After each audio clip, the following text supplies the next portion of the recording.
Okay, this is James King L from Vibe 609. I'm back, and we're about to interview Tanya Henson about the situation going on at Altman Terrace.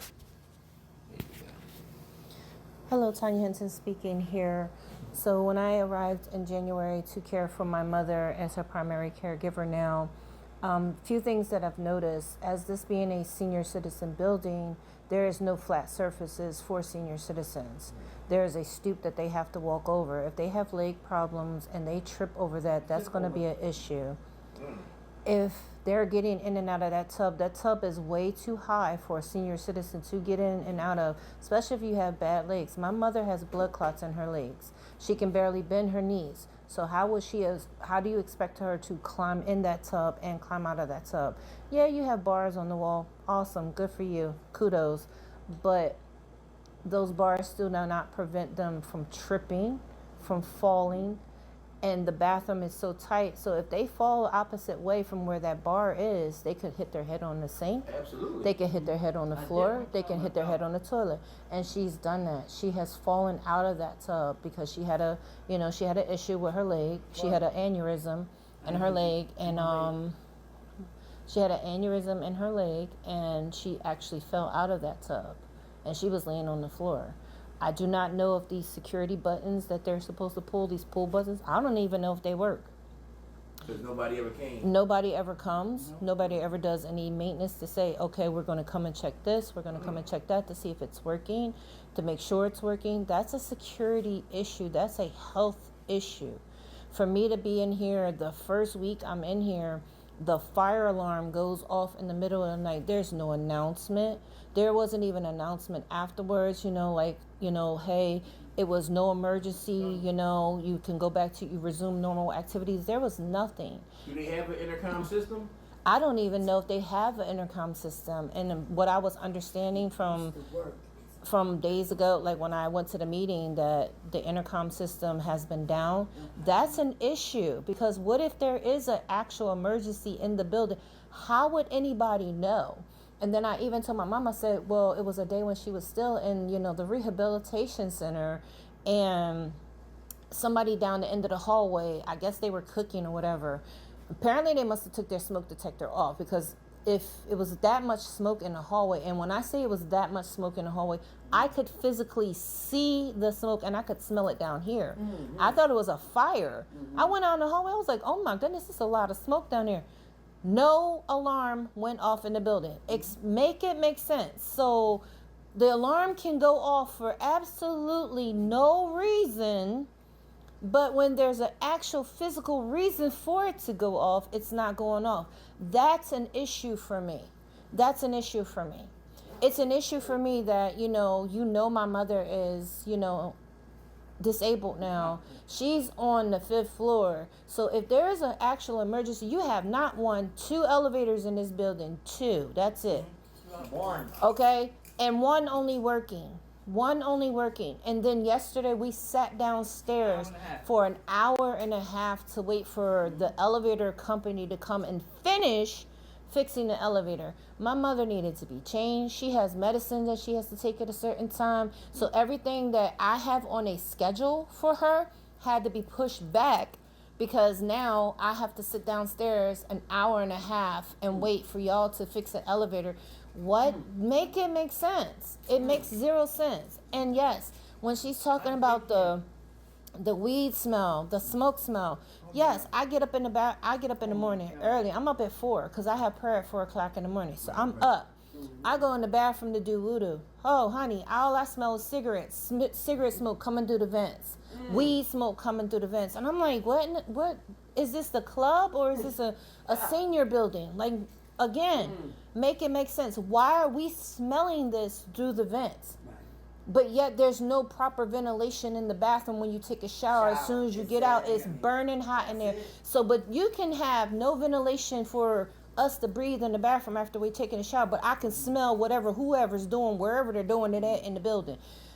The math isn't mathing for me. The math is not mathing for me. You go down the hallway, and I'm sorry, but there is a gentleman that lives literally right down the hallway, and when we did our move, he was sitting in the hallway, and he wasn't supposed to be sitting in the hallway. They told him he needed to move back, just to get out the hallway because people needed to get by. Right. So he opened up his door, and he's sitting in there. The odor from the apartment, you could smell it down here, and it's all the way at the other end. That's a health code violation. When I walked past to take stuff down to where we were going, the stuff is piled from one end of the apartment all the way to the other. Explain to me why, if you're doing inspections in these apartments, monthly inspections are required in the apartment. So if you're doing a monthly inspection, why isn't anybody putting a thing on his door or giving him a notification to say, hey, this needs to be cleaned up? Either he needs to serve some type of person to come in there and clean it, or he needs to go in a home where somebody can take care of him because he can't physically clean it. Right. Because that is a health code violation. That is roaches, that is mice, that is bed bugs, that can be traveling down here. You say these are firewalls, the devil is a lie. These are not firewalls, because if these were firewalls, explain to me how I can hear somebody drop something from upstairs. Explain to me why I had to bang on the wall when we were moved to another apartment, because whoever was on the other side was banging on the wall. They banging so loud, they woke my mom up in the middle of the night. I had to literally bang on the wall, and then I went out the apartment, knocked on their door, can hear you moving around in there. And I said, I know you can hear me. I was like, bang again, and I promise you, ACPD is going to be up here, because I'm not playing these games tonight. Right. My mother needs sleep. I need sleep. She's on a schedule, I'm on a schedule. My schedule does not go like any normal schedule. Once she falls asleep, sometimes 9, 10 o'clock in the night, 11 o'clock, 12 o'clock in the morning, whatever time she goes to sleep, then I go to sleep after, and I'm right back up at 4 a.m. Because again, 7 o'clock, she has to have breakfast. 8 o'clock, she has to have, her medicine. And if she has a center day, I have to make sure she's up at 6, because you have to be washed at a certain time. You have to be changed at a certain time. I don't play these games. Everything's a schedule with her. So my sleep is important just like hers. She's elderly. She needs sleep. We shouldn't have to hear somebody cussing and screaming and arguing in the hallway, fights in the hallway, middle of the night. Why are we hearing people fighting in the middle of the night? You have security at the desk. Nobody comes up. Nobody patrols the hallway. Nobody.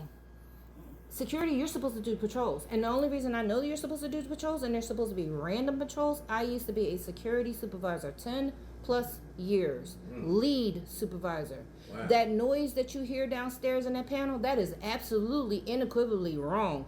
That is an alarm that's stuck in that panel that has not been cleared out. That's why it's still beeping like that. Reason I know, I did fire panel training. I trained everybody in the Wyndham on the fire panel, and then some, okay? So say less. It is just annoying at this point. It is annoying. You asked me in January what things needed to be done. Told you the closet was off the hinges.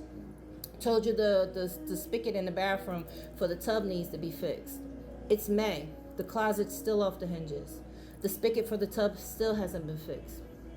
Make it make sense. Just make it make sense. It's just to the point of frustration now. You have 4 windows in here, but only 2 open.